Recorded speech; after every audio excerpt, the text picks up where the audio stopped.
Hello everyone, my name is Riddhi. तो इस lecture series में हम लोग ईस्ट इंडिया की जितने भी सोशल रिलीजियस रिफॉर्म मूवमेंट्स रही हैं वो सारी हम यहाँ पर पढ़ने वाले हैं। कुछ हम ऑलरेडी पढ़ चुके हैं, कुछ बाकी हम यहाँ पर डिस्कस कर लेंगे। और हम लोग बेसिकली इसको उस पॉइंट ऑफ व्यू से पढ़ रहे हैं। यहाँ पर देखो, जैसे तत्वबोधिनी सभा है पहला टॉपिक। तो अब जो चीज़ उसने इस्टेब्लिश की है वो तो है ही ना, जिस चीज़ का वो पार्ट है। फॉर एग्जाम्पल ब्रह्मो समाज के एक छोटे से यूनिट के तौर पर ये बनाई गई थी या इस्टेब्लिश हुई थी, तो वो चीज़ तो फैक्ट है ना। तो यहाँ पर क्या है, ज़्यादातर जो हम पर्सनालिटीज़ पढ़ेंगे, जैसे हमने पिछले लेक्चर में राजा राम मोहन रॉय पढ़ा, अभी हम स्वामी विवेकानंद वगैरह पढ़ेंगे, रविंद्रनाथ टैगोर पढ़ेंगे। तो ये सारे जो लोग हैं, पर्सनालिटीज़ ने जो काम किया वो किया, आप उसको चेंज नहीं कर सकते। तो मेनली कहने का मतलब यही है कि यहाँ पर रट्टाफिकेशन वाले टॉपिक ज़्यादा हैं, रट्टे ज़्यादा मारने पड़ेंगे। पर ये वो टॉपिक्स हैं जो हर साल यूपीएससी पूछता ही पूछता है, कोई भी साल का पेपर उठा के देखो। तो इसीलिए ये इंपॉर्टेंट हो जाते हैं। And this lecture is part of 2020 and 50-50 series, जो कि आप वेबसाइट विजिट करके देख सकते हो, synopsisis.com। तो पहला है तत्वबोधिनी सभा। तत्वबोधिनी सभा कलकत्ता में एक ग्रुप इस्टेब्लिश हुआ था, और ये बेसिकली ब्रह्मो समाज के एक छोटे से यूनिट के तौर पे, एक छोटे से ग्रुप के तौर पर ये सेटअप किया गया था। इसने बंगाली लैंग्वेज में तत्वबोधिनी पत्रिका पब्लिश की थी, और इंडिया का जो पास्ट है उसका बहुत ही सिस्टमैटिक स्टडी, एक रैशनल आउटलुक से उसका बहुत सिस्टमैटिक स्टडी के ऊपर ये काम करता है। और इसने राजा राम मोहन रॉय के आइडियाज़ को भी काफ़ी प्रोपोगेट किया था। इसके फाउंडिंग मेंबर थे देवेंद्रनाथ टैगोर। देवेंद्रनाथ टैगोर के बारे में हम लास्ट लेक्चर में पढ़ चुके हैं। राजा राम मोहन रॉय के बारे में भी हम पिछले लेक्चर में डिस्कस कर चुके हैं। तो ये जो सभा थी, तत्वबोधिनी सभा, ये बेसिकली ब्रह्मो समाज से ऑब्वियसली ये एसोसिएटेड थी। जैसे मैंने आपको बताया, एक छोटी सी यूनिट है तो एसोसिएटेड है। 1859 में ये सभा जो है वो वापस से ब्रह्मो समाज में ही डिसॉल्व हो गई थी। देवेंद्रनाथ टैगोर ने ही ये काम कर दिया था। फिर पहले तो कुछ कम ही मेंबर्स थे इसके, टैगोर फैमिली के थोड़े बहुत अपनी फैमिली में से इन्होंने मेंबर बना लिए थे, पर 2 साल के अंदर तो 500 मेंबर्स इसमें शामिल हो गए थे। तो 1840 में देवेंद्रनाथ टैगोर ने बांग्ला ट्रांसलेशन करके इसका ये पब्लिश किया था, कथा उपनिषद पब्लिश किया था। अब यहाँ पर क्या है, सभा की बेसिक फिलॉसफी है, इसको ये डिस्क्राइब किया जाता मॉडर्न मिडिल क्लास बुर्जुआ वेदांता। ठीक है, तो ये सभा की फिलॉसफी को इस तरीके से डिस्क्राइब कर दिया जाता था।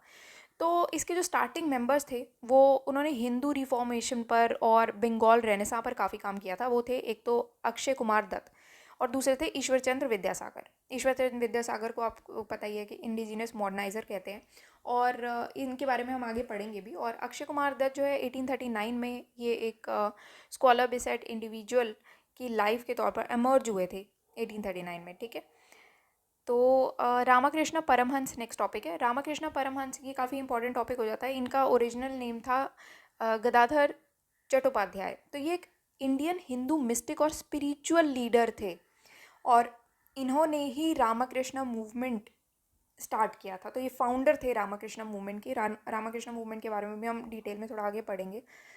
और इनकी जो वाइफ थी, वो जितने भी बाकी डिसिपल्स थे या उनके शिष्य थे, उनको इस मिशन में और शामिल करने पर काम करती थी। तो इनको रामकृष्ण परमहंस जो है, इनको profit of the modern age भी कहा जाता है। और ये काली के फॉलोअर थे, Hindu goddess, and Dakshineswar Kali temple में एक प्रीस्ट भी थे। तो टीचिंग्स इनकी क्या है, इन्होंने सारे रिलीजन जो है वो एक ही है, सारे रिलीजन जो है इन दी एंड भगवान के पास ही आपको पहुंचाते हैं। रास्ता अलग अलग हो सकता है, पर इन दी एंड आपका गोल एक ही है, एक ही भगवान के पास पहुंचना है। तो ये सारी चीज़ें काम, इन सारी चीज़ों पर ही बात की उन्होंने, कि बहुत सारे तरीके हैं भगवान के पास पहुंचने के और सैल्वेशन पाने के, और as many faith so many paths. ठीक है, जितने ज़्यादा आपके फेथ हैं, जितने ज़्यादा रिलीजन्स हैं, उतने ही ज़्यादा आपके पाथ्स हैं। तो आप किसी भी पाथ पे चलोगे, इन दी एंड आपका गोल यही है कि आपको भगवान को ही पाना है। बेसिकली ये बात करते थे रामकृष्ण परमहंस। तो service of man is the service of God.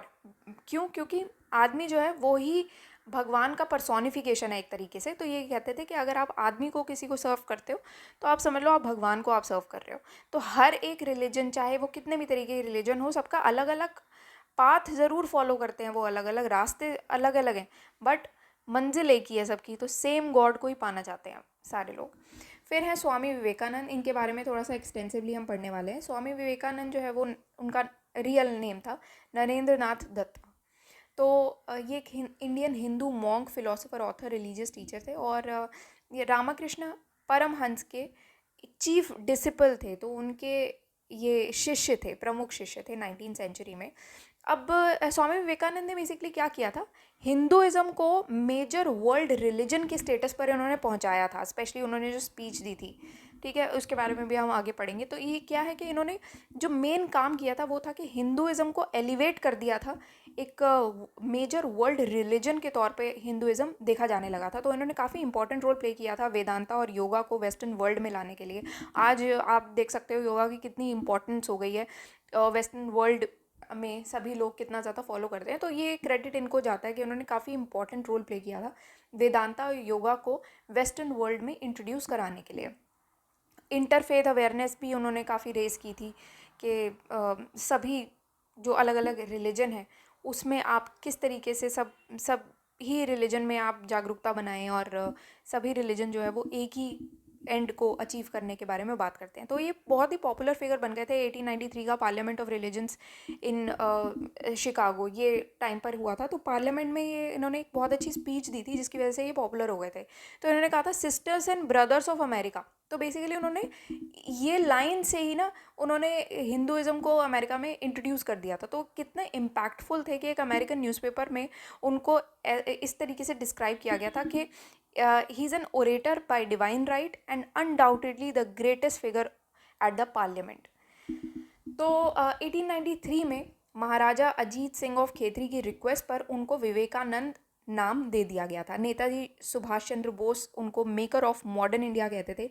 और स्वामी विवेकानंद एक मेजर फोर्स थे कंटेम्प्रेरी जो हिंदू रिफॉर्म मूवमेंट चल रही थी। तो उन्होंने उसी चीज़ को एलिवेट करते हुए एक नेशनलिज्म का कंसेप्ट जो है इंडिया में डाल दिया था। तो उन्होंने ये कंट्रीब्यूट किया था। एक पेट्रियाटिक सेंट भी इनको कहा जाता था। नेशनल यूथ डे के तौर पर इनका जन्मदिन को सेलिब्रेट किया जाता है। और बेलूर मठ में 1902 में इनकी डेथ हो जाती है। तो ये सारा देखो रटने वाली चीज़ है, तो आपको ये चीज़ें पता होनी चाहिए। और अगर क्वेश्चन पूछा जाता है तो आपको पता होनी चाहिए। फिर कॉन्ट्रीब्यूशंस इंपॉर्टेंट हो जाते हैं। तो इन्होंने क्या किया था बेसिकली, सिंस वेस्टर्न वर्ल्ड में भी कुछ चीज़ें तो अच्छी होंगी ही, जैसे कि हमारे यहाँ पर कुछ चीज़ें अच्छी हैं। तो इन्होंने क्या किया था बेसिकली, हिंदुइज्म को वेस्टर्न वर्ल्ड के कल्चर के साथ दोनों को थोड़ा सा मिक्स एंड मैच करके एक नई चीज़ लेके आए जिनको ये न्यो वेदांता भी कहते थे। न्यो वेदांता इन्होंने ये प्रीच किया था कि आप हिंदुइज्म को कैसे इंटरप्रेट कर रहे हो एक वेस्टर्न फ्रेम में, जैसे आप हिंदुइज्म को डाल के देखते हो कि कैसा लगता है हिंदुइज्म, तो वो चीज़ जो है वो आज के टाइम पर कंटेम्प्रेरी तौर पे आपको हिंदुइज्म में फॉलो करनी पड़ेगी। तो इन्होंने स्पिरिचुअलिटी को मटेरियल प्रोग्रेस के साथ कंबाइन करके आगे बढ़ाया। तो दोनों चीज़ों का मिक्सचर कर दिया यहाँ पर, हिंदुइज्म और जो आपका वेस्टर्न वर्ल्ड है इनकी चीज़ों का थोड़ा मिक्सचर बना दिया था। अब इन्होंने Vedanta society of New York found की थी और Vedanta society of San Francisco भी फाउंड की थी। और एजुकेशन पे उन्होंने काफ़ी ध्यान दिया था। फिर उन्होंने कहा था कि मोक्ष अगर आपको पाना है तो 4 उसके पाथवेज होने चाहिए। तो उनकी किताबें थी, तो उसमें उन्होंने ये सब चीज़ों के बारे में बताया हुआ है, जैसे ज्ञान योग, कर्म योग, राजयोग, भक्ति योग, ठीक है। फिर 1887 में उन्होंने बंगाली सॉन्ग एंथोलॉजी को कंपाइल किया था। इसका नाम था संगीत कल्पतरु, ठीक है, जो कि इन्होंने वैष्णव चरण बसक के साथ मिल करके ये कंपाइलेशन की थी। 2 उनके जर्नल्स थे जो उन्होंने स्टार्ट किए थे। एक था प्रबुद्ध भारत जो कि इंग्लिश में था, और दूसरा था उद्बोधन जो कि बंगाली में था। तो उन्होंने क्या किया था कि बेसिकली वेस्ट का जो मटेरियलिज्म है, वेस्ट में तो मटेरियलिज्म चल रहा था, तो उसको इन्होंने ईस्ट का जो स्पिरिचुअलिज्म है उसके साथ कंबाइन किया और उसको थोड़ा सा बैलेंस आउट करने पर काम किया था। फिर परमार्थ, सर्विस, व्यवहार, behaviour, spirituality and day to day life, इनमें होने वाले जितने भी ये जो गैप्स हैं उनको ब्रिज करने पर उन्होंने काम किया था कि कैसे हम हर एक चीज़ को साथ में लेकर आगे चल सकते हैं। फिर जो भी आइसोलेशनिस्ट टेंडेंसीज़ हैं हिंदुइज्म की कि हमारा रिलीजन बिल्कुल अलग है, हमें हमारे रिलीजन में छेड़छाड़ नहीं होनी चाहिए, ये सब चीज़ों को उन्होंने क्रिटिसाइज़ किया था कि इम्प्रूवमेंट तो हर चीज़ में होने का स्कोप रहता ही है। तो कौन सी ऑर्गेनाइजेशंस थी, 1880 में इन्होंने केशव चंद्र सेन को ज्वाइन किया था उनके नव विधान में, जो कि केशव चंद्र सेन ने तब इस्टेब्लिश किया था जब वो रामकृष्ण से मिले थे। और उन्होंने क्रिश्चियनिटी से वापस से हिंदुज़म में कन्वर्ट कर लिया था। तो ये फ्री मेसनरी लॉज के फाउंडर बने थे 1884 से पहले ही, और साधारण ब्रह्मो समाज के फाउंडर बने थे 20s में, एक मेंबर बने थे, सॉरी नॉट फाउंडर। फिर 1884 तक ये सेन जो केशव चंद्र सेन है उनके बैंड ऑफ होप के भी काफ़ी एक्टिव रहे थे। बैंड ऑफ होप क्या था, बेसिकली स्मोकिंग ड्रिंकिंग नहीं करनी चाहिए, तो यूथ जो है स्मोकिंग ड्रिंकिंग की तरफ जा रहा है उसको रोकने के लिए वो चीज़ें प्रमोट करता था बैंड ऑफ होप। 1881 में ये रामकृष्ण से मिले थे, और उनका जो स्पिरिचुअल फोकस है वो फिर रामकृष्ण पर ही बन गया था उनकी फादर की डेथ के बाद। तो उन्होंने रामकृष्ण मिशन इस्टेब्लिश किया था 1897 में, और ये ऑर्गेनाइजेशन बेसिकली काम करती थी कि वैल्यू एजुकेशन प्रमोट करना, culture, health, women empowerment, youth, tribal welfare, relief, rehabilitation जैसे कामों पर ये काम करती थी। फिर साथ ही साथ मोनास्टिक्स के लिए और हाउस होल्डर डिवोटीज़ के लिए स्पिरिचुअल ट्रेनिंग भी ये लोग प्रोवाइड करते थे। तो रामकृष्ण मिशन का मोटा मोटा मतलब यही था कि आप चाहे किसी भी पाथवे से जाओ, आपको अचीव करना है भगवान को, ठीक है। और भी कुछ चीज़ें थी, जैसे इसमें ये आइडल वर्शिप के बारे में भी आप पढ़ोगे, तो ये कुछ कुछ जैसे बेसिक पॉइंटर्स रहेंगे जो कि अगर प्री में पूछे जाते हैं तो आपको ध्यान रखने पड़ेंगे कि कौन सा, जैसे रामकृष्ण मिशन है तो इसमें आपको कुछ कुछ पॉइंटर्स ध्यान रखने पड़ेंगे कि अगर एग्ज़ाम में आ गया तो आपको उसको आंसर करना पड़ेगा। फॉर एग्जांपल 1899 में इन्होंने बेलूर मठ इस्टेब्लिश किया था वेस्ट बंगाल में, जो कि उनका परमानेंट अबोर्ड रहा था, और ये हेडक्वार्टर भी है रामकृष्ण मठ या फिर रामकृष्ण मिशन का। 2 मॉनेस्ट्रीज इन्होंने फाउंड की थी, अद्वैत आश्रम जो कि हिमालयाज़ में नियर अल्मोड़ा में है, और दूसरी मद्रास में है, ठीक है। फिर अद्वैत आश्रम जो है वो एक ऐसा आश्रम है जो कि अद्वैत वेदांता पढ़ाता है, वहाँ पर सिखाया जाता है, और यहाँ पर ये कहा जाता है कि यहाँ पर रामकृष्णा के भी कोई आइडल्स नहीं रहेंगे, किसी के भी कोई भी इमेजेस, किसी भी भगवान की कोई आइडल्स वगैरह यहाँ पर नहीं पूजे जाएंगे, नॉट इवन रामकृष्णा, ठीक है। तो अब इनकी कुछ टीचिंग्स थी, जैसे सबसे पहली टीचिंग जो थी वो थी वेदांता जो है एक रैशनल सिस्टम है, सुपीरियर अप्रोच है इसकी। नॉलेज, अगर नॉलेज आपके पास है और आप कोई एक्शन ही नहीं ले रहे तो उसका कोई फ़ायदा ही नहीं है आपकी नॉलेज का, है ना। आप अपना ज्ञान रख के बैठे हुए हो अपने पास, आपने उस ज्ञान को ना बांटा, ना कहीं दिया, ना उसका कुछ यूज़ किया, तो उस ज्ञान का फ़ायदा क्या हुआ। तो वही ये इसी चीज़ पर उन्होंने बात की थी। फिर उन्होंने कहा था कि जितने भी मासेज हैं उनको 2 तरीके की चीज़ों की नॉलेज की ज़रूरत है। सबसे पहले तो सेक्युलर नॉलेज, ताकि उनको ये पता लगे कि इकोनॉमिकली हमें अपलिफ्ट कैसे होना है। दूसरा स्पिरिचुअल नॉलेज, ताकि हमारा मॉरल सेंस थोड़ा और स्ट्रॉन्ग हो पाए। फिर डॉक्ट्रीन ऑफ सर्विस की उन्होंने बात की है कि अगर हम किसी जीव को सर्व करते हैं तो उसी हिसाब से हम शिवा को सर्व कर रहे हैं उन्हीं के रूप में। और अगर आप गॉड को इंसल्ट करते हो, ह्यूमैनिटी को इंसल्ट करते हो, तो ये सब चीज़ तो ये क्या हो गया कि अगर आप मान लो कोई भी बंदा भूखा है या कोई भी पुअर है, भूखा है, उसको आप बोलते हो कि भाई जाके आप भगवान की पूजा करो, ये तो अन्याय है ना उसके साथ भी। तो ये गॉड और ह्यूमैनिटी के लिए एक इंसल्ट हो जाती है, ये आप इंसल्ट करते हो अगर, तो कैसे कर सकते हो आप वो चीज़। तो ये वाली चीज़ है कि अगर आप रिलीजन सिखा रहे हो एक स्टार्विंग मैन को कि तुझे ये वाला रिलीजन फॉलो करना चाहिए, और तेरे पास तो, उस बंदे के पास, बेचारे के पास पहले खाने के भी पैसे नहीं है, तो वो चीज़ गॉड को और ह्यूमैनिटी को इंसल्ट है। इसी वजह से इसको इस चीज़ से कनेक्ट करके बोला हुआ है कि आपको, अगर आप मैन को सर्व करते हो, अगर आप जीव को किसी को सर्व करते हो, तो उसी के रूप में आप बेसिकली शिवा के रूप में उसको सर्व कर रहे हो, ये बोला गया। उन्होंने कहा था कि भगवान जो है वो एक ही है, तो फंडामेंटल वननेस ऑफ गॉड पर उन्होंने फोकस किया था, और नियो हिंदुइज़्म वो लेकर के आए थे। मतलब कि जो अभी हमारी कंटेम्प्रेरी इंडियन सोसाइटी है उसकी नीड के हिसाब से हम कौन सा हिंदुइज़्म फॉलो कर सकते हैं, तो एक नियो हिंदुइज़्म यहाँ पर आया था। अब नेक्स्ट है रामकृष्ण मूवमेंट, जो कि काफ़ी इंपॉर्टेंट हो जाता है। रामकृष्ण मूवमेंट जो एक हिंदू रिलीजियस ऑर्गेनाइजेशन है, जो कि स्पिरिचुअल मूवमेंट है, आप कह सकते हो। रामकृष्ण मूवमेंट और वेदांता मूवमेंट भी इसको कहते हैं। तो ये कोलकाता में फाउंड हुई थी। स्वामी विवेकानंद इसके चीफ डिसिपल भी थे। फिर यहाँ पर क्या है, ब्रह्मो समाज के जो नेशनलिज्म की जो फीलिंग वहाँ पर जगाई थी ब्रह्मो समाज ने, वो सारी चीज़ें तो जो बंगाल का इंटेलेक्चुअल एलीट था उसको काफ़ी अपील की थी, बहुत इंटरेस्टिंग लगी थी। बट जो एवरेज लोग थे उनको ये भक्ति और योगा वाला जो कल्ट था उसी में ही इमोशनल सेटिस्फैक्शन मिल रही थी उस टाइम पर। अब आर्य समाज क्या करता था, आर्य समाज तो पूरा पूरा ये कहता था कि भाई हम तो आइडल वर्शिप में नहीं मानते, बट रामकृष्ण मिशन जो है वो आइडल वर्शिप को सपोर्ट करता था। तो जैसे ये सारे पॉइंटर्स हैं ना, अब आपको ये याद रखने हैं, ये चीज़ पूछी जा सकती है। और साथ ही साथ रामकृष्ण मिशन अपने आप को ये एक हिंदुज़्म का सेक्ट की तरह पर नहीं दिखता था कि हम एक हिंदू धर्म का कोई संप्रदाय नहीं है, ठीक है। तो ये चीज़ है। फिर ऑब्जेक्टिव्स इसके क्या थे कि ये वेदांता की टीचिंग्स को और प्रमोट करता था, स्प्रेड करता था, और अद्वैत वेदांता का एक मॉडर्न वर्जन एक ला के दिया था इन्होंने। और इन्होंने कहा था कि चाहे कोई भी आप कास्ट से हो, कोई भी क्रीड, कोई भी कलर हो आपका, but irrespective of your cast, creed, colour, इनको, इनके अलावा, इनकी परवाह किए बिना हम लोग प्रीच कर रहे हैं फिलेंथ्रोपिक और चैरिटेबल वर्क्स। तो यहाँ पर क्या था कि मतलब परोपकारी काम, कि दूसरे के भलाई के लिए काम कर रहे हो आप, तो वो चीज़ होती है। फिलैंथ्रोपिक काम कर रहे हो, चैरिटेबल वर्क कर रहे हो, प्रीचिंग्स कर रहे हो, वो ये सब चीज़ के बारे में बात की। अब ये जो ऑर्गेनाइजेशन है ये 4 यौगिक आइडियल्स को प्रोपेगेट करता है। एक है ज्ञान, भक्ति, कर्म, राजयोग।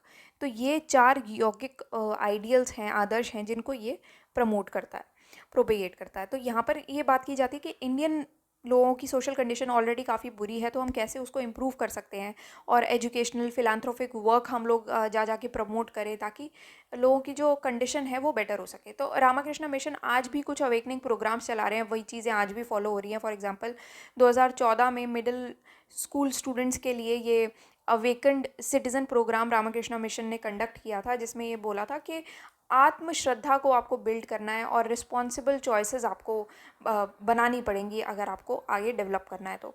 फिर साथ ही साथ 2020 का जो नेशनल एजुकेशनल पॉलिसी में ये कहा गया था कि आपको बच्चों में ओवरऑल पर्सनालिटी डेवलपमेंट को प्रमोट करना है। तो उस चीज़ को ध्यान में रखते हुए रामाकृष्ण मिशन ने एक अवेकनिंग प्रोग्राम चलाया था 1st से 5th क्लास के बच्चों के लिए, और जो कि इन्हीं सब सेम लाइंस पर काम करता है।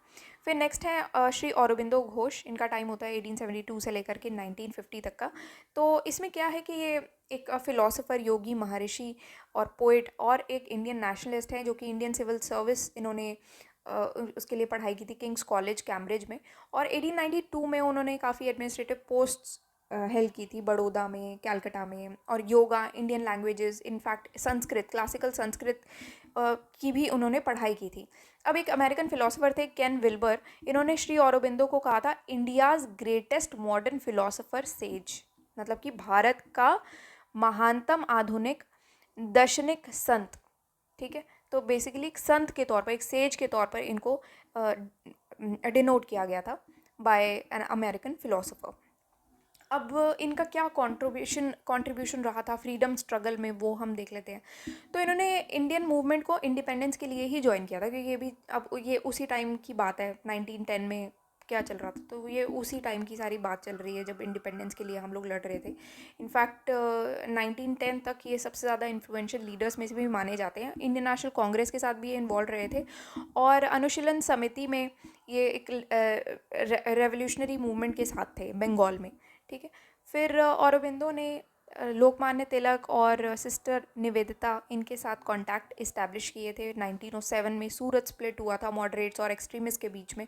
अगर आपने मॉडर्न हिस्ट्री अगर थोड़ा बहुत आपको बेसिक्स याद हो उसका, तो 1907 में जो सूरत स्प्लिट हुआ था, जब मॉडरेट्स एक्सट्रीमिस्ट अलग हो गए थे, तो उन्होंने एक्सट्रीमिस्ट के साथ वो चले गए थे, जैसे कि बाल गंगाधर तिलक एक एक्सट्रीमिस्ट थे, तो इनके साथ ये चले गए थे। उन्होंने सुभाष चंद्र बोस को भी इन्फ्लुएंस किया था कि वो इंडियन नेशनल मूवमेंट के लिए कुछ इनिशिएटिव लें, और सुभाष चंद्र बोस ने इस पर लिखा भी था कि the lustrous example of Aurobindo Ghosh looms large before my vision. तो इनको बहुत सारी बॉम्बिंग्स के लिए इनको अरेस्ट भी किया गया था, जैसे कि अलीपुर कॉन्स्पिरेसी थी, उसके लिए इनको अरेस्ट कर लिया गया था। तो ये सारी चीज़ें थी। फिर ये एक स्पिरिचुअल लीडर थे, ब्रिटिश इंडिया से ये चले गए थे, और इन्होंने फ्रेंच कॉलोनी पौंडीचेरी की जो फ्रेंच कॉलोनी है उसमें उन्होंने रिफ्यूज ले लिया था। फिर पॉलिटिक्स को इन्होंने स्पिरिचुअल कामों के लिए छोड़ दिया था। तो बेसिकली इनका एक ट्रांजिशन पीरियड ये आया था, जिसमें ये स्पिरिचुअल वर्क में ट्रांजिशन हुआ था। तो एक स्पिरिचुअल लीडर बन गए थे 1910 में, एंड देन उन्होंने अब ह्यूमन प्रोग्रेस, स्पिरिचुअल एवोल्यूशन पे काफ़ी सारे अपने विजन जो है वो इंट्रोड्यूस किए थे, और पौंडीचेरी में उन्होंने एक स्पिरिचुअल प्रैक्टिस स्टार्ट की थी इंटीग्रल योगा की, और ह्यूमन लाइफ का एवोल्यूशन कैसे हो रहा है डिवाइन लाइफ में, डिवाइन बॉडी में, ये सब चीज़ों पे वो बात करते हैं। 1926 में मेरा अल्फाजा की हेल्प से श्री औरोबिंदो आश्रम जो है वो भी फाउंड किया गया था। फिर उनके बहुत सारे लिटरेरी वर्क्स हैं जो आप यहाँ से देख सकते हैं। अब इसमें मैं आपको क्या ही पढ़ा दूँगी, तो बेसिक फैक्ट्स हैं जो उनके काम है वो है, जो उन्होंने बुक्स लिखी है वो लिखी है ना। वही सेम चीज़ है कि इंग्लिश न्यूज़पेपर है तो है, वंदे मातरम आपको ध्यान रखना। तो ये चीज़ें तो आपको पढ़नी पड़ेंगी, देखो याद रखनी पड़ेंगी, ये एग्ज़ाम में पूछा भी जा सकता है, तो ऑब्वियसली इम्पॉर्टेंट है। तो आप ये सारी चीज़ें आपको पढ़नी है। फिर हाँ, इन्होंने बहुत सारे आर्टिकल्स में भी कंट्रीब्यूट किया था इंदु प्रकाश के, ठीक है। तो ये कुछ ऐसे मेन पॉइंटर्स हैं वो आपको ध्यान में रखनी है। और इन्होंने वेस्टर्न फिलॉसफी के से भी काफ़ी इन्फ्लुएंस थे। उन्होंने अपनी राइटिंग्स में ह्यूमनिज्म, रैशनलिज्म को भी सीख करने के बारे में बात की है। फिर आते हैं ईश्वर चंद्र विद्यासागर, ठीक है, एंड ईश्वर चंद्र बंदोपाध्याय। तो ये एक रिफॉर्मर थे और एक इंडियन और वेस्टर्न थॉट्स के एक ब्लेंड माना जाता है इनको, ठीक है, कि इंडियन और वेस्टर्न थॉट्स का ही ब्लेंड ही चल रहा है। इनफैक्ट जितने भी अभी हम टॉपिक्स पढ़ रहे हैं तो उसमें दोनों चीज़ों के ब्लेंड पर हम बात कर रहे हैं। तो 1850 में ये संस्कृत कॉलेज के प्रिंसिपल बने थे और इन्होंने संस्कृत कॉलेज ओपन किया था नॉन ब्राह्मण्स के लिए। तो इन्होंने संस्कृत कॉलेज में वेस्टर्न थॉट्स भी थोड़ा सा इंट्रोड्यूस किया था, इन्फ्यूज़ किया था कि हमें थोड़ा थोड़ा वेस्टर्न थॉट्स भी लेके आना चाहिए, ताकि ये जो संस्कृत लर्निंग का ये जो सेल्फ इम्पोज्ड आइसोलेशन है वो थोड़ा सा ब्रेक हो। कि मतलब आप एक ही लैंग्वेज पढ़ते जा रहे हो, आप एक ही वे में देख रहे हो चीज़ों को, आप थोड़ा सा अलग पर्सपेक्टिव से भी देखना हमें स्टार्ट करना चाहिए। तो वेस्टर्न थॉट थोड़ा सा ये लेके आए थे सांस्कृतिक लर्निंग में। तो यहाँ पर क्या था, ये बेथ्यून स्कूल के सेक्रेटरी भी रहे थे, जो कि बेथ्यून स्कूल बेसिकली 1849 में कलकत्ता में इस्टेब्लिश हुआ था और विमेन एजुकेशन पे इसमें काफ़ी काम हुआ था। और यहाँ पर क्या था कि एक ये बेसिकली इन्होंने काफ़ी एफर्ट किए थे कि बंगाली प्रोज था एक, उसको सिंप्लीफाई मॉडर्नाइज करने के लिए उन्होंने बंगाली अल्फ़ाबेट को भी रैशनलाइज किया था, सिंप्लीफाई कर दिया था, और एक न्यू बंगाली प्राइमर इन्होंने डिवाइस किया था। फिर संस्कृत कॉलेज जो है उन्होंने इनको विद्यासागर का टाइटल दिया था। विद्यासागर मतलब कि ओशियन ऑफ नॉलेज, क्योंकि उन्होंने संस्कृत और फिलॉसफी में मास्टरी की थी। माइकल मधुसूदन ने उनको एक दया सागर, ओशन ऑफ जनरोसिटी एपिथेट दिया था, क्योंकि वो उनके सेल्फलेस एल्ट्रुइज्म के लिए, ठीक है। तो ये सब चीज़ों पर काम हुआ था, उनको बहुत सारे टाइटल्स मिले थे, ठीक है। तो कि वो दूसरों के लिए काफ़ी अच्छे काम कर रहे थे, परोपकारी काम कर रहे थे वो, आप कह सकते हो। तो उस चीज़ के लिए एक जनरोसिटी, ओशन ऑफ जनरोसिटी, इसका इनको कि उदारता का महासागर इनको बोला गया था। तो उन्होंने द्वारकानाथ विद्याभूषण को एडवाइस किया था कि उनको कुछ एडिटोरियल्स लिखने चाहिए कुछ वीकली न्यूज़पेपर के लिए, सोम प्रकाश जो कि एक वीकली न्यूज़पेपर था, ठीक है। तो उन्होंने ये द्वारकानाथ विद्याभूषण को ही ये एडवाइस किया था। फिर उसके बाद एक उस टाइम पर क्या चल रहा था कि कोई यूनिवर्सल एजुकेशन का कोई कॉन्सेप्ट नहीं था। तो उन्होंने ये कहा था और ये बिलीव किया था कि हर एक इंसान, चाहे वो किसी भी कास्ट का हो, चाहे वो किसी भी जेंडर का क्यों ना हो, उसका पूरा अधिकार है कि वो एजुकेट हो पाए। तो उसी सेम चीज़ों पर उन्होंने काम किया था। तो अगेन वही वेस्टर्न और इंडियन को थोड़ा सा ब्लेंड करके, मिक्स एंड मैच करके इन्होंने काम कर किए थे। मैरिज रिफॉर्म्स पे भी इन्होंने काम किया था, विडो री मैरिज को ये प्रोपेगेट करते थे, प्रमोट करते थे। और इन्होंने लेजिस्लेटिव काउंसिल में एक पिटिशन भी डाली थी कि बहुत सारा ओपोजिशन भी ऑल्दो इनको मिला था, बट इन्होंने पिटिशन भी डाली थी जो कि काउंटर पिटिशन भी थी फिर बाद में राधाकांत देव और धर्म सभा के लिए, इसी सेम लाइंस पर। फिर विडो री मैरिज जो है उसको एक हिंदू कस्टम्स का ब्रीच माना जाता था कि, और बहुत ज़्यादा अपोज किया जाता है कि हिंदू रीमैरिज नहीं, विडो रीमैरिज नहीं हो सकती। तो हिंदू के जो भी उस टाइम पर रीति रिवाज चल रहे थे उस पर तो बहुत ही अगेंस्ट माना जाता था कि नहीं। ऑब्वियस सी बात है, एक चीज़ जब से बहुत सालों से चलती आ रही है और उसमें एक बंदा आके अगर ये बोल दे कि ये चीज़ तो आप गलत फॉलो कर रहे हो इतने सालों से, है ना, और ये चीज़ नहीं होनी चाहिए, या ये इस चीज़ को इस हिसाब से होना चाहिए, आप गलत कर रहे हो, तो वो चीज़ को ना मानने में भी लोगों को दिक्कत हो जाती है। अरे ऐसा कैसे हो सकता है ना, वही सेम चीज़ आती है। जबकि लॉर्ड डलहौजी जो है उन्होंने पर्सनली ये बिल को फाइनलाइज़ किया था और जितने भी हिंदू विडोज़ री मैरिज एक्ट है उस टाइम पर ये पास कर दिया गया था। तो जब भी कोई चेंज आता है ना तो उसमें एक्सेप्ट करने में बहुत प्रॉब्लम होती है, बट विद टाइम हमें ये रियलाइज़ होता है कि हाँ यार ये तो हम सही चीज़ कर रहे थे। फॉर एग्जांपल, अगर एग्जांपल के तौर में आपको बताती हूँ कि जैसे हम लोगों ने 2 साल पहले ये बोलना शुरू किया था कि प्रीवियस ईयर क्वेश्चंस है वो रिपीट होते हैं, है ना। तब किसी ने नहीं माना था, सब लोगों ने बोला था कि अरे सस्ती कोचिंग है, क्या ही होगा, है ना, ऐसे ही बोल रहे हैं कि, बट वो चीज़ आप आज के टाइम पे देखो ना, सभी लोग, ऑलमोस्ट सभी लोग अब वही लाइंस पर आना शुरू कर दिया है सभी ने। वही सेम चीज़ें सब लोग प्रमोट कर रहे हैं, सभी लोग फॉलो कर रहे हैं कि हाँ यार प्रीवियस ईयर क्वेश्चंस में रिपीट हो रहे हैं, क्वेश्चंस रिपीट हो रहे हैं, डायरेक्टली रिपीट हो रहे हैं, इनडायरेक्टली रिपीट हो रहे हैं, बट अभी भी किसी को ये नहीं समझ में आ रहा कैसे करना है ना। तो वो चीज़ें हैं जो एक देखी जाती हैं कि आज वो चीज़ पे तो खुशी होती है कि देख के कि हाँ यार सब लोगों को अब पता लग गया, एटलीस्ट सब सही से गाइड तो कर रहे हैं कि हाँ ये चीज़ हो रही है।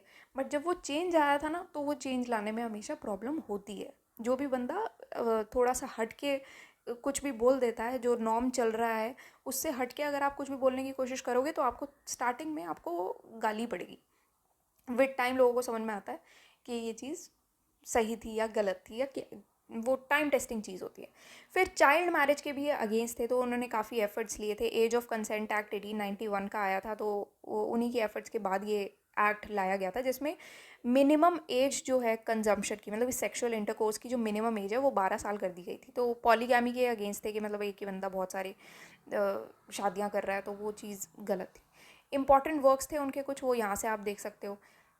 जैसे कि 1855 का widow right to remarry पे उन्होंने कहा था, विधवा विवाह, तो या फिर बहु विवाह ऑन बैनिंग ऑफ पॉलीगैमी, या फिर चाइल्ड मैरिज के फ्लॉज पे उन्होंने बाल्य विवाह, ये उन्होंने सोशल वर्क्स पर, सोशल रिफॉर्म्स पर कुछ उनके वर्क थे, कुछ लिखा था उन्होंने। तो ये बाकी के उनके वर्क्स हैं, तो यहाँ से आप पढ़ सकते हो। फिर नेक्स्ट है हेनरी लुइस विवियन डेरोजियो। तो इनका टाइम होता है 1809 से 1831 में। ये एक इंडियन पोइट, फिलोसफर, प्रोफेसर होते हैं हिंदू कॉलेज कोलकाता के, और इनको फर्स्ट नेशनलिस्ट पोइट के तौर पर देखा जाता है। मॉडर्न इंडिया के फर्स्ट नेशनलिस्ट पोइट थे और रेडिकल थिंकर थे, और पहले ऐसे इंडियन एजुकेटर थे जिन्होंने वेस्टर्न लर्निंग और साइंस को थोड़ा सा डिसेमिनेट किया था। जितने भी बंगाल के यंग मैन थे उसमें ये चीज़ें ये लेके आए थे, ठीक है। तो प्रचार किया था उसका, डिसेमिनेट कर दिया था, ठीक है, कि और ज़्यादा हम प्रमोट करेंगे वेस्टर्न एजुकेशन को। तो उन्होंने राजा राम मोहन रॉय के ट्रेडिशन को ही आगे बढ़ाया था। और सुरेंद्र नाथ बैनर्जी ने डेरोजियंस को एक the pioneers of the modern civilisation of Bengal के तौर पर डिस्क्राइब किया था। इनकी बहुत सारी ऑर्गेनाइजेशंस के साथ ये जुड़े हुए थे। तो इनकी ऑर्गेनाइजेशन क्या थी? एक अकेडमिक एसोसिएशन थी, जनरल नॉलेज की एक्विजिशन के लिए एक सोसाइटी बनाई थी, डिबेटिंग क्लब एंड बंधित समाज, एंग्लो इंडियन हिंदू एसोसिएशन, ये सब चीज़ों में ये जुड़े थे। फिर नेक्स्ट है young Bengal movement. Late 1820s की मूवमेंट होती है जो कि हेनरी विवियन डेरोजियो के द्वारा ही स्टार्ट की जाती है।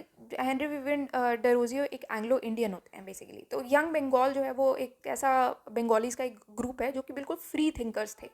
हिंदू कॉलेज कलकत्ता से ये एमर्ज हुए थे और इनको डेरोजियंस कहा जाता था। तो यंग फ्री थिंकर्स, इनको डेरोजियंस के तौर पे हम देखते थे, बोलते थे। और प्रोग्रेसिव थे, रेडिकल थे, फ्रेंच रेवोल्यूशन से इंस्पायर्ड थे, वेस्टर्न एजुकेशन इंडियन एजुकेशन, इन दोनों का ब्लेंड देख रहे थे और सबकी अच्छी अच्छी बातें लेकर के ये आए थे।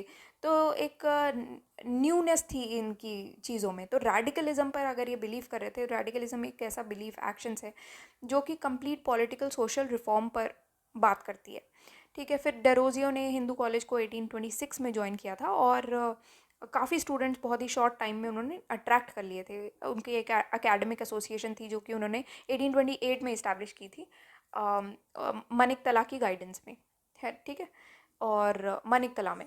और डेरोजियो जो थे वो उसके प्रेसिडेंट थे। तो ये सारी चीज़ें उन्होंने उस टाइम पर काम किया था। तो बेसिकली इन्हीं के नाम पे, हेनरी विवियन डेरोजियो के नाम पर ही ये चीज़ें स्टार्ट हुई थी। जैसे इन्होंने ये थिंकिंग स्टार्ट की थी, फिर उन्होंने ही इन्हीं के नाम पर, डेरोजियंस वर्ड के नाम पर ही चीज़ें स्टार्ट हो गई थी, जिसमें फ्री थिंकर्स आ गए थे, यंग लोग आए थे जो कि रेडिकल थे, प्रोग्रेसिव थे और चीज़ों को साइंटिफिक तौर पर देख रहे थे। वेस्टर्न एजुकेशन इंडिया एजुकेशन का ब्लेंड देख रहे थे। एकेडमिक एसोसिएशन इस्टेब्लिश की जा रही थी। तो यहाँ पर ये सब चीज़ें हो रही थी। बहुत सारी इंपॉर्टेंट पर्सनालिटीज़ इसमें आ जाती हैं, जैसे कि ये जो मूवमेंट है वो क्रिश्चियंस को भी इंक्लूड करती है। और कौन कौन से क्रिश्चियंस हैं वो आप यहाँ से देख सकते हैं, ठीक है। फिर उसके बाद ब्रजेंद्र नाथ सियाल जो कि एक लीडिंग थिंकर बनते हैं बाद में ब्रह्मो समाज के। फिर लिमिटेड सक्सेस इनको कहाँ मिलती है? तो डेरोजियंस जो है बेसिकली इनका बहुत ज़्यादा लॉन्ग टर्म इम्पैक्ट नहीं पड़ पाता है। क्यों? क्योंकि ये जो है आप देख सकते हो कि एक तो वही सेटअप होने में प्रॉब्लम होगी। क्यों? क्योंकि सेट होने में इसलिए प्रॉब्लम होगी, अगेन ये बिल्कुल ही वेस्टर्नाइज कल्चर को हावी होके ये लोग आगे बढ़ रहे हैं। तो यहाँ पर क्या है, आपको एक बैलेंस मेंटेन करने की नीड थी, बट यहाँ पर वेस्टर्न कल्चर थोड़ा सा हावी हो गया था, तो इस वजह से इनको एक लॉन्ग टर्म इम्पैक्ट नहीं आ पाया। हेनरी डेरोजियो जो है उनको हिंदू कॉलेज 1831 में रिमूव कर दिया गया था उनके रेडिकलिज्म की वजह से। और मेन रीज़न जो था ना, जो उनको सक्सेस नहीं मिली थी, वो ये था कि उस टाइम की ना सोशल कंडीशन बहुत अच्छी नहीं थी, तो वो रेडिकल आइडियाज़ उनके अडॉप्ट इतने हो ही नहीं पाए थे। ऑब्वियसली एक आप एक इंडियन सोसाइटी में रह रहे हो जहाँ पर इतने पिछड़े हुए ख्यालात थे उस टाइम पर, और वहाँ पर अगर आप वेस्टर्न एजुकेशन, वेस्टर्न वर्ल्ड को, रेडिकलिज्म को इतना ज़्यादा हावी कर देते हो, तो आज के तौर पे ही आपको गालियाँ पड़ जाती, तो उस टाइम पे आप सोचो कितनी बड़ी होंगी। तो इसी वजह से इस पूरी मूवमेंट का, डेरोजियंस का एक लॉन्ग टर्म इम्पैक्ट नहीं बना था। तो ये जो मूवमेंट थी वो एक बुकिश रेडिकलिज्म पर बेस थी। तो और साथ ही साथ इन्होंने पेजेंट कॉजेज से लिंक ही नहीं किया किसी चीज़ को, है ना, वो कॉलेज स्टूडेंट्स के तौर पर ही वो चीज़ रह गई थी। तो वो एक मेन प्रॉब्लम थी कि हाँ भाई बच्चे हैं अपना, ठीक है, थोड़ा बहुत उन्होंने जोश में आए और चीज़ों को बहुत ही ज़्यादा अच्छे तौर पे और बड़े लिंकेजेस नहीं बना पाए। क्योंकि अगर आपको एक लॉन्ग टर्म इम्पैक्ट डालना है ना किसी पर भी, तो आपको अलग अलग सोसाइटी के लोगों की प्रॉब्लम रिजॉल्व करनी पड़ेगी, अलग अलग लोगों को आपको साथ में लेके चलना पड़ेगा। अगर आप प्रेजेंट के कॉजेज़ से मासेस को लिंक ही नहीं कर पाए, तो एक बड़ा एरिया आपने छोड़ दिया, एक बड़ी पॉपुलेशन, जो कि हमारे देश की सबसे बड़ी पॉपुलेशन है, पेजेंट्स, तो जो कि सबसे ज़्यादा कंट्रीब्यूट कर रही थी, तो इसको अगर आपने छोड़ दिया है तो आपका इम्पैक्ट इसी वजह से एक लॉन्ग टर्म इम्पैक्ट नहीं हो पाया। ठीक है, आप सिर्फ एक ही सेक्शन में रह गए और यहीं पर आप अपना रेडिकल और वेस्टर्न और ये सब करते रहे, तो बाकी सारी चीज़ें छूट ही गई। ओके, तो ये आपका टॉपिक था। नेक्स्ट लेक्चर में हम लोग वेस्ट इंडिया की जितनी भी रिफॉर्म मूवमेंट्स थी, पर्सनालिटीज़ थी, ये सब चीज़ें हम देखेंगे। Also this is our website synopsisize.com। यहाँ पर आप जाओगे, फ्रंट पेज पर ही आपको 2020-50 सीरीज़ का टॉपिक मिल जाएगा। तो जो लोग परचेज़ कर रहे हैं, इसमें बेसिकली 70 इंपॉर्टेंट टॉपिक्स हैं प्रीलिम्स के लिए, जो कि यूपीएससी के फेवरेट टॉपिक्स हैं। हर साल ये टॉपिक्स में से क्वेश्चंस आते ही आते हैं। आप पिछले 40 साल का कोई भी क्वेश्चन पेपर उठा के देखो, इन टॉपिक्स में से क्वेश्चंस पूछे जाते हैं। ठीक है, तो ये इम्पॉर्टेंट है करना, बिल्कुल छोड़ के मत जाना। अगर आप परचेज़ कर रहे हो, वेल एंड गुड। अगर आप परचेज़ नहीं कर रहे हो, तब भी आपको इसको छोड़ के नहीं जाना है। यहाँ पर टॉपिक्स दिए हुए हैं, अगर आप परचेज़ नहीं कर रहे हो, प्लीज़ खुद से ही प्रिपेयर कर जाना। बट एग्ज़ाम निकालना ज़्यादा इंपॉर्टेंट है अभी, ठीक है ना, तो मेन एम वो होना चाहिए। तो यहाँ पर टॉपिक लिस्ट दी हुई है, जो खुद से प्रिपेयर कर रहे हैं, जिनके पास टाइम है, यहाँ से ये टॉपिक लिस्ट उठाओ, इसको प्रिपेयर कर जाओ ढंग से। ठीक है, so that's all for today and thank you for watching the lecture. अगर कोई भी क्वेरी हो, आप कमेंट सेक्शन में पूछ सकते हैं।